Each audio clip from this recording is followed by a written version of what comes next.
예. 사람들은 살아갈 때 저마다의 삶의 방향이 있죠. 어떤 사람은 살아가면서 가장 중요하게 여기는 것이 자기 자신이 누구인지를 발견하는 걸 거예요. 끊임없이 질문하는 거죠. 나는 누구인가? 나는 무엇을 위해서 살아가는가? 이와 같은 자기 자신에 대한 성찰을 가지고 삶에 무게를 두고 살아가는 사람들이 있고요. 또 어떤 사람은요, 삶에 있어서 성공에 어쩌면 큰 무게를 두고 살아가는 사람들이 있죠. 좋은 대학, 좋은 직장, 내가 사업을 하면 또 크게 성공을 해야 되는 이와 같은 것들의 나름대로의 목표를 가지고 살아가는 사람이 있습니다. 아마 많은 사람들이 이를 위해서 살아가겠죠. 이왕이면 좋은 대학에 들어가고, 이왕이면 좋은 직장에 들어가고, 이왕이면 내가 행하는 이 사업이 잘 되어서 크게 성공을 꿈꾸면서 살아가는 사람들이 있습니다. 또 어떠한 사람들은 살아가는 데 있어서 가장 삶의 중요한 무게가 다른 사람들과의 관계예요. 즉, 왜 살아가십니까? 라고 묻는다면 가족을 위해서 살아가는 거죠. 가족을 위해서 직장 생활하고, 가족을 위해서 일을 하고, 가족을 위해서 무언가 행하는 거예요. 혹은 부모님을 위해서, 사랑하는 사람을 위해서 내가 무언가 힘쓰고 애쓰는 것이 자신의 삶에 있어서 가장 중요한 거죠. 예전에 우리 한국 사회의 많은 어르신들은 이 가족을 위해서 자신의 삶을 희생하는 것이 당연하다라고 생각했고 또 그렇게 살아왔죠.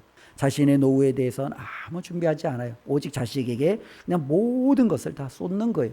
그게 그분들의 삶의 가장 낙이었고 중심이었고 중요한 것이었기 때문에 그러한 삶을 살아가는 거죠. 요즘에는 많은 분들이 때로는 이와 같은 삶보다는 그냥 소박한 삶을 꿈꾸기도 합니다. 그냥 별것 아닌 것 같아요. 야, 그냥 노년에 시골에 적당한 집 하나 있고 그냥 텃밭도 가꾸고 그냥 평안하게 살아가는 그와 같은 인생이 나의 노년이었으면 좋겠다. 나는 다른 사람들보다 뭔가 확 튀어나거나 잘 되거나 그런 걸 바라는 것도 아니야. 그냥 하루 세끼 먹고 평안하게 살아갈 수 있으면 난 그걸로 좋게, 그걸로 만족해 라는 것을 꿈꾸며 또 이것이 그냥 삶에 자신에게 있어서 중요한 것이 아닐까라고 생각하는 그와 같은 사람들도 있죠. 어떤 사람은 삶에 있어서 굉장히 쾌락과 때로는 여러 가지 즐거움을 꿈꾸면서 살아가는 사람들이 있어요. 이왕이면은 맛있는 걸 먹어야죠. 그래서 전국에 있는 맛집은 다 돌아다녀야 되는 것이 그 사람의 낙이에요. 혹은 어떤 사람들은요, 여행이 그 사람의 낚시예요. 이왕이면 우리나라의 전국 방방곡곡뿐만 아니라 전 세계 자신이 갈 수 있는 모든 것들을 갈 수만 있다면 어떻게 해서든지 여행을 통해서 자신의 삶의 기쁨을 누리는 것이 그 사람의 인생의 가장 중요한 목적일 수 있죠. 예전에 많은 어른들은 인생을 살다 보면 저축을 하고 집을 사고 노후를 준비하고 이것이 삶의 목적이었다면 이와 같은 사람들은요, 그렇지 않지요. 지금 당장 현재를 즐겨야 되는 거예요. 내 노후와 내가 어쩌면은 영원히 이 땅에서 영원히 거주할 것 같은 집을 장만하는 게 중요한 게 아니라 이왕이면 지금 맛있는 거 먹고 이왕이면 지금 좋은 곳에 가서 내가 기쁨을 누릴 수 있다면 그것이 그 사람의 굉장히 큰 낙이죠. 그래서 이러한 사람들은 때로는 취미생활도 여러 가지 많이 자신이 원하는 것들을 행하는 것들을 바라봅니다. 이 땅에 살아가는 많은 사람들이 이렇게 다양한 삶의 방향을 가지고 살아가지요. 그런데 오늘 읽은 본문 말씀에 보면은 이 땅에 다양하게 수많은 삶의 방향이 있는 것 같지만 하나님이 보실 때는요, 두 가지 단순한 삶의 방향만이 있을 뿐이라는 거예요. 성경에는요, 이 땅에 살아가는 많은 사람들이 이쪽을 위해서 따라 살아가든지 아니면 저쪽을 위해서 따라 살아가든지 둘 중에 하나라는 거예요. 그러면 성경에서 우리에게 말하는 인생의 삶의 방향 두 가지는 무엇이냐? 하나는 육신을 따라 살아가는 거예요. 또 하나는요, 성령을 따르는 삶이에요. 우리의 인생은 이 둘 중에 하나예요. 저와 여러분들이 이 땅에서 아무리 다른 많은 것들을 이러저러한 삶의 목표, 방향을 두고 산다 할지라도 하나님이 보실 때는 둘 중에 하나로 우리는요, 이 모든 것들이 분명하게 구별될 수 있다는 거예요. 육신을 따라 살든가 아니면 성령을 따라 살든가 둘 중에 하나죠. 특별히 지난주에 우리가 이제 로마서 8장 1절에서 4절 오늘의 말씀을 통해서 우리가 확인했던 것 중에 하나는 하나님께서는 저와 여러분들을 죄와 사망의 법에서 우리를 해방되어 생명의 성령의 법의 인도하심을 따라 살아갈 수 있도록 이끄셨다라는 것을 말씀을 통해서 우리는 배웠습니다. 그러니 이제는 우리가 다시는 죄와 사망의 법이 나를 통치하고 지배하는 게 아니라 생명의 성령의 법이 나를 지배하고 통치하는 것이에요. 그런데 여전히 우리가 살아갈 때 우리 안에 있는 이 육신의 연약함이 때로는 영을 이기고 육신에 따라 살아가는 부족한 모습을 보일 때가 있다라는 거예요. 특별히 오늘 말씀은요, 그리스도인으로서 하나님께서 저와 여러분들은 육신이 아니라 성령을 따라 살아가는 삶이 되어야 된다라는 부분에 힘있게 방점을 두어 우리에게 말씀하고 있음을 깨닫는 은혜가 있기를 바랍니다. 특별히 5절부터 8절까지의 말씀을 보면 육신을 따라 사는 것이 무엇이느냐라는 거죠. 이 육신이라는 게 뭐냐? 성경에 보면 이 육신은요, 뭐 다양하게 표현할 수 있지만 크게 보면은요, 이 육신이라는 것은 죄에 지배받는 인간의 본성에 따라 살아가는 거예요. 즉, 나를 지배하는 것이 죄예요. 그리고 이것이 그 죄된 본성에 따라 나를 끊임없이 이끌어가는 거예요. 죄에 지배받는다라는 것은 다르게 말하면 하나님의 지배를 벗어나는 거죠. 하나님 없이 자기중심적으로 살아가는 삶의 모습이죠. 이게 바로 육신을 따라 살아가는 거예요. 즉, 하나님을 거부하고 하나님 없이도 내가 하고 싶은 대로 내 마음대로 내가 살아갈 수 있는 것, 이게 바로 육신에 따라 살아가는 삶이에요. 그러면 이 육신에 따라 살아가는 삶은 어떠한 모습이냐? 이 모습을 가장 잘 보여주는 게 갈라디아서 5장 19절부터 21절까지의 말씀이에요. 우리가 갈라디아서 5장 19절부터 21절의 말씀을 한번 함께 읽겠습니다.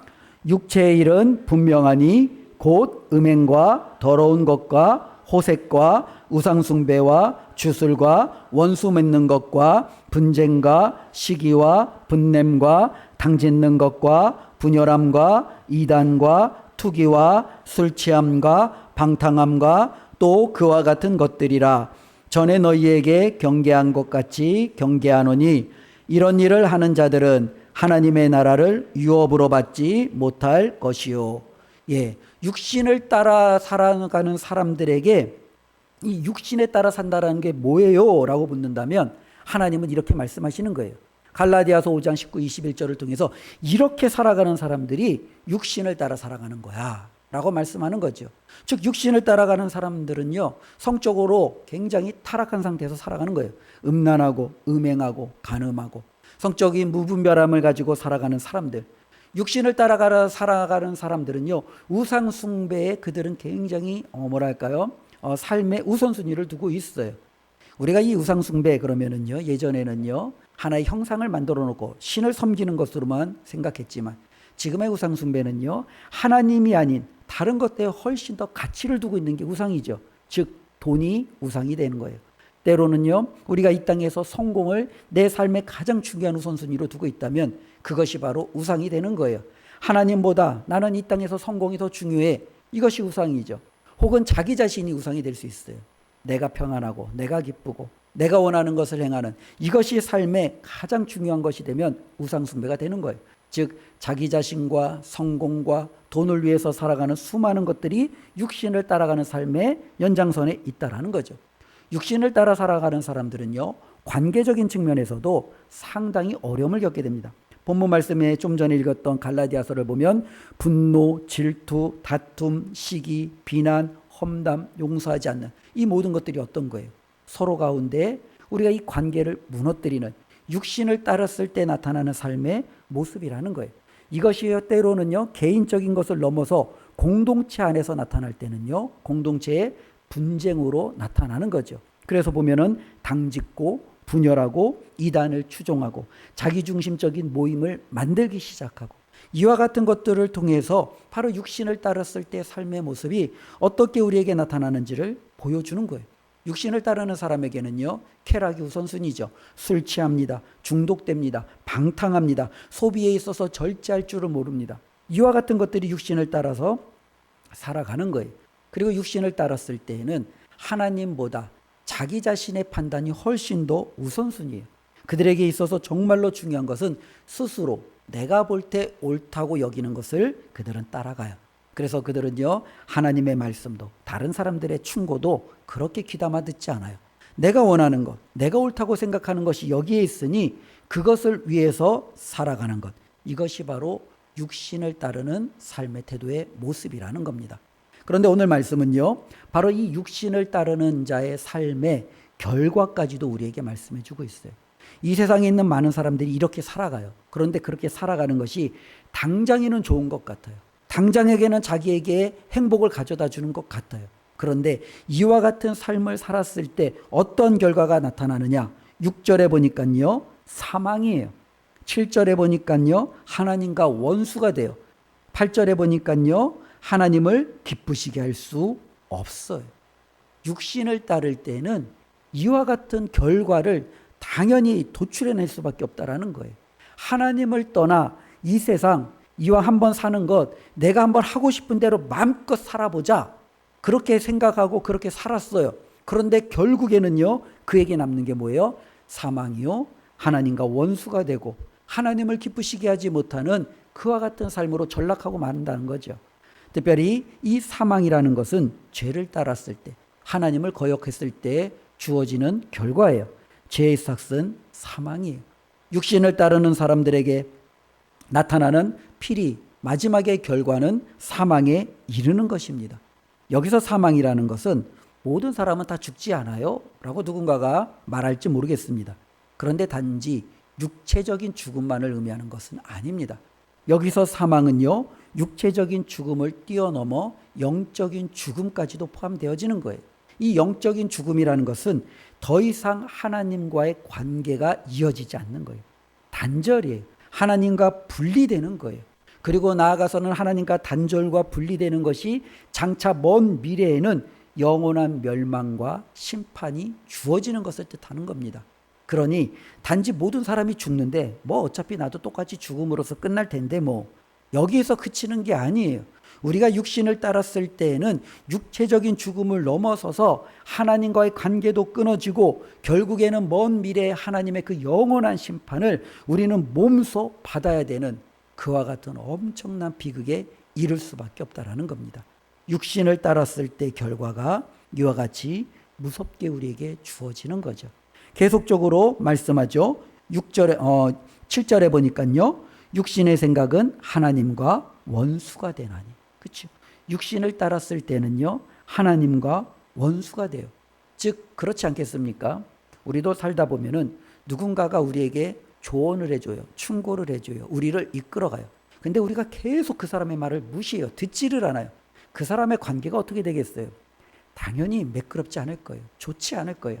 나중에는 그 사람과의 관계가 때로는 원수처럼 치밀 수도 있어요. 왜? 내가 아무리 말해도 상대방은 무시하니까. 지금 그와 같은 거예요. 우리가 육신을 따른다라는 것은 하나님의 뜻을 무시하는 거예요. 하나님의 말씀을 듣지 않는 거예요. 하나님의 말씀을 우리가 그냥 거절하는 거예요. 어쩌면 일종의 반항적인 삶을 살아가는 거예요. 그러니 하나님께서 그 사람의 삶 가운데 간섭하시는 거를 우리는 너무너무 싫어하는 거죠. 그러니 그것이 바로 결국에는 하나님과의 관계를 깨뜨릴 수밖에 없습니다. 하나님과 원수가 될 수밖에 없습니다. 우리는요, 이 땅을 살아갈 때 하나님과의 우리의 관계가 중립적이지는 못해요.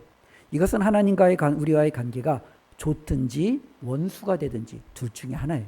하나님께서 말씀을 하셨는데 우리가 그 하나님의 말씀을 가운데 그대로 둘 수는 없잖아요. 순종하든지 아니면 그것을 거절하든지 둘 중에 하나예요. 마찬가지로 우리가 육신을 따른다라는 것은 하나님과 이제 나는 원수가 되겠습니다. 나는 더 이상 하나님을 따르지 않겠습니다. 나는 하나님의 말씀을 철저히 무시합니다. 라는 것의 표현이에요. 그리고 이것을 우리가 하나님 앞에 드러내는 것이죠. 이와 같은 삶은요, 하나님과 더 이상 가까워질 수 없다라는 겁니다. 하나님과 더 이상 가까워지지 못하니 8절의 말씀, 육신에 있는 자들은 하나님을 기쁘시게 할 수 없느니라. 우리는 하나님을 기쁘시게 할 수 없어요. 어떤 사람들은 우리가 열심히 잘 행하는 것들이 정말로 좋은 결과를 드러내면 그것이 바로 하나님 앞에 기쁨이 되지 않을까라고 말을 해요. 그렇지 않다라는 거예요. 어떤 사람은요, 인생에 있어서 성공을 우선순위로 두었습니다. 사업을 시작했고 이 사업이 잘 되기를 원했어요. 그런데 정말로 그가 원하는 것처럼 사업이 잘 됐어요. 그래서 자신은 잘된 것들을 가지고 하나님 앞에 그가 많은 헌금을 드렸어요. 하나님이 기뻐하시겠지라고 생각하겠죠. 그런데 오늘 말씀에 의하면 그 재물을 하나님은 기뻐하시지 않아요. 하나님이 기뻐하시는 것은 그가 돈을 많이 벌어 하나님 앞에 많은 헌금을 하는 것, 이걸 하나님이 기뻐하시는 게 아니에요. 하나님은 그가 살아가는 중에, 사업하는 중에, 그가 사람들과 만나는 중에 하나님의 말씀을 지켜 살아가고 있느냐, 그리고 그 관계가 하나님 앞에 정말로 원만하고 선하게 이루어지고 있느냐, 하나님은 이것을 보시는 거지, 그 사람이 하나님 앞에 얼마나 많은 것을 드렸느냐, 이것을 통해서 하나님이 그 사람의 기쁨을 때로는 판단하시는 기준이 되지 않는다라는 거예요. 우리가 이것을 기억하며 다시 한번, 우리가 하나님 앞에 살아간다라는 것 자체가 무엇입니까? 하나님을 떠나 결과가 좋으면, 내가 이것으로 하나님을 섬기고 교회를 섬기고 다른 사람들을 섬기면 모든 것이 다 좋아지지 않을까, 이와 같은 생각을 가지고 있다면 그러한 생각을 다 내려놓으시고, 오히려 저와 여러분들이 혹은 결과가 조금은 부족해도, 내가 힘닿는 대로 열심히 해도 그것에 다다르지 못한다 할지라도, 지금 이 순간에 내 육신에 따라서 그것을 내가 살아가는 자가 아니라 하나님의 말씀에 순종할 줄 알아 살아가는 것, 이것이야말로 하나님을 기쁘시게 하는 것이다라는 것을 꼭 기억하시는 은혜가 있기를 주님의 이름으로 부탁을 드립니다. 두 번째로는요, 육신을 따라 살아가는 사람이 아닌 성령을 따르는 삶이 나타나고 있죠. 5절과 6절 그리고 9절과 11절입니다. 성령을 따른다라는 것은 무엇입니까? 저와 여러분들 안에 거하시는 성령님의 지배 아래 살아간다라는 거예요. 성령님의 지배 아래 살아간다라는 것은 성령님이 주시는 생각을 생각하는 거예요. 성령님이 주시는 동기를 가지고 우리가 정말로 삶을 이끌어 가는 거예요. 성령님이 주시는 열정을 가지고 우리가 행동하는 거예요. 이게 바로 성령님의 따라 살아가는 삶이에요. 반대는요, 내가 원하는 생각, 내가 원하는 동기, 열정, 이것이 바로 육신이죠. 어쩌면 육신을 따라가는 것과 성령을 따라 살아가는 것은요, 이만큼 전혀 반대되는 삶이라는 거예요. 그런데 하나님은 저와 여러분들이 바로 하나님의 뜻에, 말씀에 순종하고 우리 안에 거하시는 성령의 지배하에 살아가는 그 삶을 요구하신다라는 거예요. 그러면 우린 또 한번 질문해 볼 수 있겠죠. 그러면 성령에 따라 살아가는 삶이 무엇이에요? 라고 질문해 볼 수 있는 거예요. 이 말씀 역시 갈라디아서 5장 22절, 23절, 우리가 잘 아는 성령의 열매를 통해서 확인해 볼 수 있습니다. 우리 함께 읽습니다. 오직 성령의 열매는 사랑과 희락과 화평과 오래 참음과 자비와 양성과 충성과 온유와 절제니 이 같은 것을 금지할 법이 없느니라. 예, 바로 우리가 성령을 따라 살아간다는 것은 뭐예요? 여기에요. 성령을 따라 살아간다는 것은 앞에 있는 쾌락, 때로는 자신이 원하는 동기와 그 열망, 그 때로는 여러 가지 세상적인 것들을 위해서 살아가는 것하고는 전혀 좀 다른 모습인 것 같아요. 사랑, 희락, 화평, 오래 참음, 자비, 양선, 충성, 온유, 절제, 이와 같은 것이죠. 어쩌면 이것은요, 감정을 넘어서는 거예요. 우리의 인격이 바뀌는 거예요. 우리의 행동이 바뀌는 거예요. 옛날에는요, 내가 원하는 것을 위해서 정말로 물불 가리지 않고 달려들었다면 성령을 따라갈 때는요, 이제는 절제할 줄 아는 거죠.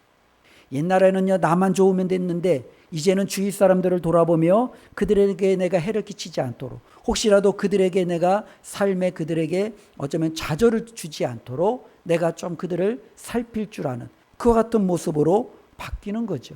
예전에는 참는 게 없었지만 이제는 정말로 하나님 안에서 참을 줄 알고 인내할 줄 알고 기다릴 줄 알고 뭔가 그 사람에 대해서 내가 상당히 여유를 가지고 대할 줄 아는 삶의 모습으로 바꿔가는 거죠. 이것이 바로 성령에 따라 살아가는 삶입니다. 하나님이 저와 여러분들에게 요구하시는 삶은 바로 이 부분인 줄로 믿습니다.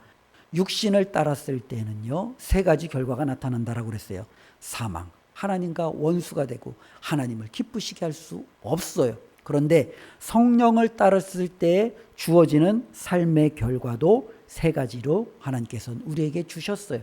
성령을 따랐을 때 우리에게는 어떠한 결과가 나타나냐? 하나님께서 첫 번째 생명, 두 번째 평안, 세 번째 부활이라는 놀라운 결과를 우리에게 약속해 주셨습니다. 이 자리에 있는 우리 모두가 성령을 따라 하나님이 주시는 생명, 하나님이 주시는 평안, 하나님이 주시는 부활을 누리시기를 주님의 이름으로 축원을 드립니다. 특별히 하나님께서 저와 여러분들에게 이와 같은 놀라운 것들을 우리에게 주셨어요. 생명이라는 것은 우리가 현재적으로 살아가는 이 육신의 삶이 전부가 아니에요. 죄로 죽었던 우리의 영혼이 되살아나는 거예요. 우리의 육신이 하나님이 새롭게 하심으로 지금과는 비교할 수 없는 정말로 그 천국에 합당한 그 육체로 우리가 다시금 거듭나지고 새로워지는 거예요. 그리고 이 땅에서의 모든 고통과 아픔이 없는 영원한 하나님이 주신 그 안식처에서 우리가 영원한 생명을 누릴 수 있는 이러한 놀라운 생명이 바로 성령 안에서 주어지는 놀라운 축복이라는 거예요. 바로 하나님께서는요, 성령을 따라 살아가는 자에게 이 생명을 주셨습니다. 더 이상 그에게 사망이 주장할 수 없어요. 사망이 그를 끌어갈 수 없어요. 하나님이 성령님이 붙들어 주시는 그 생명이 그를 영원한 것으로 이끌어 주시겠다라고 약속하셨습니다. 두 번째로는요, 평안이에요. 육신을 따라가면은요, 평안이 없어요. 육신을 따라가면요, 하나님과 원수가 돼요. 육신을 따라가면요, 사람과의 관계도 깨어질 수밖에 없어요. 왜냐하면 나중심적이니까. 내가 인생에 가장 중요하니까. 그런데 성령을 따라가면요, 하나님과의 관계가 회복이 되어지죠. 그러다 보면 하나님과 같이 있는 것이 좋아요. 하나님 안에서의 안식이 느껴져요. 하나님이 주시는 마음의 평안이 있어요. 때로는 삶의 여러 가지 어려움들 속에서도 하나님이 주시는 정말로 그 기쁨이 나타나요. 하나님이 내 삶을 조화롭게 여러 가지 삶의 혼돈 속에서도 안식을 얻을 수 있는 그와 같은 은혜를 주신다라는 거죠. 바로 이것은요, 성령님이 주시는 평안이에요. 예수님은 말씀하셨어요. 세상이 줄 수 없는 그 평안을 우리에게 주시겠다라고. 어쩌면 세상에서는요, 뭔가 어둠으로 누리는 기쁨을 평안이라고 말할지 모릅니다. 그러나 하나님이 주시는 평안은요, 그와 같이 상관없이 어떠한 상황 속에서도 하나님이 주실 때 그 사람의 마음에 절대적인 기쁨과 하나님이 주시는 평안함이 있게 하겠다라고 약속해 주셨습니다. 바로 성령을 따름으로 하나님께서 주시는 이 평안이 우리 가운데 나타나기를 바랍니다. 또한 오늘 말씀 11절을 보면은요, 우리 11절 같이 한번 읽어보겠습니다. 예수를 죽은 자 가운데서 살리신 이의 영이 너희 안에 거하시면 그리스도 예수를 죽은 자 가운데서 살리신 이가 너희 안에 거하시는 그의 영으로 말미암아 너희 죽을 몸도 살리시리라. 아멘. 예. 이것이 성령을 따르는 저와 여러분들에게 주시는 하나님의 놀라운 약속입니다. 그리고 우리는 이 약속 때문에 신앙생활하는 거예요. 한번 보십시오. 우리의 영은요, 우리가 보통 말할 때 영이 죽는다라는 것을 이야기할 때 세상적으로는 영의 소멸을 이야기합니다. 그렇죠? 그냥 죽으면 다 끝이야 라고 보통 사람들은 그렇게 인식을 해요. 그러나 하나님의 말씀에 보면 영은 소멸하지 않아요. 영은요, 영원히 존재론적인 측면에서는 존재해요. 그런데 이 영이 존재하지만 존재하는 영이 생명과 죽음의 경계에 의해서 나뉘어지는 경우가 있어요. 하나님과 이 영이 연결되어져 있으면 그 영은 살아있는 영이에요. 하나님과의 관계가 분리되어져 있고 단절되어 있으면 그 영은 죽은 영이에요. 이 죽은 영은요, 하나님의 영원한 멸망의 구렁텅이에 들어갈 수밖에 없어요. 그곳에서 영혼이 그냥 존재하는 거예요. 그러나 하나님과 관계 있고 하나님과 연결된 영은 살아있으므로 하나님이 거하시는 영원한 천국에서 안식을 누리며 정말로 그 생명 가운데 영원히 존재합니다. 바로 이것이 우리가 알고 있는 영에 대한 설명이에요. 그런데 하나님께서 우리에게는요, 인간에게는요, 굉장히 놀라운 축복을 하나 더 주셨어요. 그 축복이 뭐냐면 우리에게는 이 육체라는 걸 주셨다라는 거예요. 이 육체가 지금은 우리가 100년을 사용하면은 이제 모든 것들이 쇠퇴하고 흙으로 돌아가 이제는 썩어 사라지잖아요. 그러면 우리는 하나님과의 영적인 관계는 연결되어 있으니까 천국에서 영으로는 영원히 살지만 우리의 육체는 없을 것 아니냐라고 말할 것 같은데 그렇지 않다라는 거예요. 성령을 따라 살아가는 자에게는요, 하나님께서 11절 말씀하시잖아요. 우리 죽을 몸도 어떻게 하시겠다라고요? 다시금 살리시겠다라는 거예요. 이 죽을 몸을 다시 살리시겠다라는 가장 대표적인 그 예가 누구예요? 우리 주 예수 그리스도예요. 예수님께서는요, 분명히 죽으셨어요. 당연히 그의 육체는 사라져야 돼요. 그러나 예수님은요, 새로운 몸으로 부활하셨어요. 그의 제자들이 예수님의 몸을 만져볼 수 있었어요. 예수님께서 그들과 함께 식사하실 수 있었어요. 예수님에게는요, 전혀 새로운 존재의 육체가 우리 하나님을 통해서 정말로 주어졌어요. 근데 그 놀라운 축복을 하나님께서 성령을 따르는 저와 여러분들에게도 주시겠다라는 거예요. 그래서 우리는 죽음 이후에 우리의 그 관계가 어떻게 되는지 우리는 정확히는 알 수 없어요. 그러나 성경을 통해서 어느 정도는 알 수 있어요. 분명한 것은요, 우리가 죽음 이후에 우리의 영은 하나님이 거하시는 낙원 천국으로 들어갈 것이에요. 그곳에서 하나님과 우리는 정말로 주시는 놀라운 복을 누릴 거예요. 그러나 아직 하나님이 때맞추신 이 마지막 역사의 종말은 이루어지지 않았겠죠. 그러나 하나님이 때가 되면 이 세상을 심판하시고 세상의 마지막 종말을 이루실 거예요. 우리 주님께서 다시 오시는 그 재림의 날에는 이 땅에 있는 모든 자들이 다시금 다 부활할 거예요.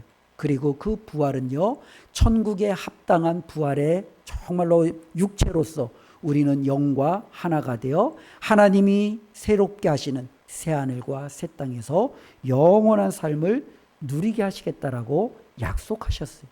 우리가 꿈꾸고 우리가 믿고 살아가는 것이 바로 여기에요. 우리가 이 땅에서 좀 많은 여행을 하고, 우리가 이 땅에서 조금 많은 음식을 먹고, 우리가 이 땅에서 좀 많은 즐길거리를 즐겼다 하더라도 이 마지막 달에 주님이 주시는 이 영원한 영광을 누리지 못한다면 우리는 가장 비참한 사람이 되는 거예요. 우리는 가장 불쌍한 사람이 되는 거예요.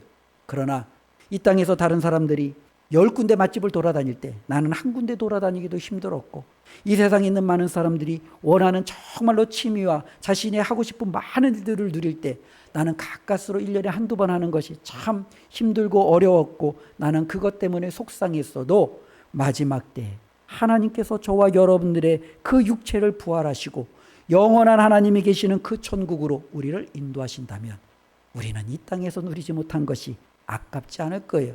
그것이 아무것도 아닐 거예요. 우리는 그 영원한 천국에서 하나님이 주시는 이것을 꿈꾸면서 살아갈 수 있다라는 겁니다.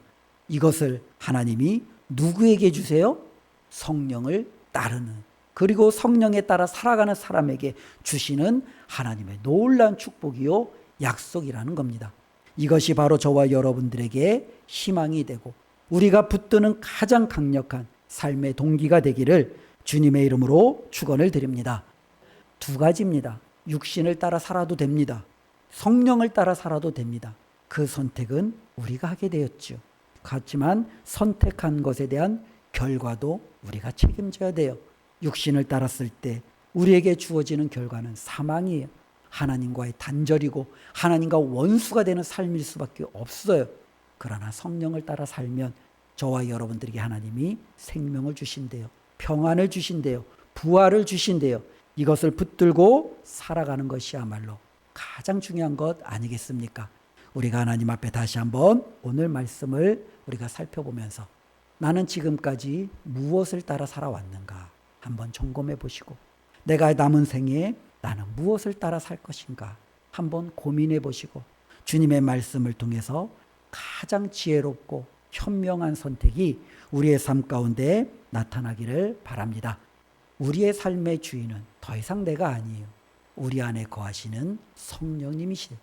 우리 성령님께서 죄와 사망의 몸에서 저와 여러분들을 다 해방시켜 주셨어요. 우리는 생명의 성령의 법을 따라 살아갈 수 있는 가장 큰 힘을 하나님께서 우리에게 주셨어요.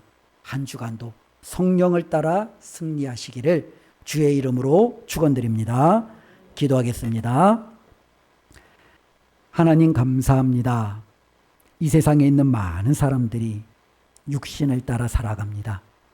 하나님, 우리도 우리의 삶을 되돌아보면 육신을 따라 살아갈 때가 훨씬 더 많았습니다. 하나님의 말씀보다는 내 안에서 성령님의 역사를 따라 살기보다는 내가 원하는 대로, 내가 하고 싶은 대로, 사람들이 흘러가는 대로 그렇게 살아갈 때가 참 많았습니다.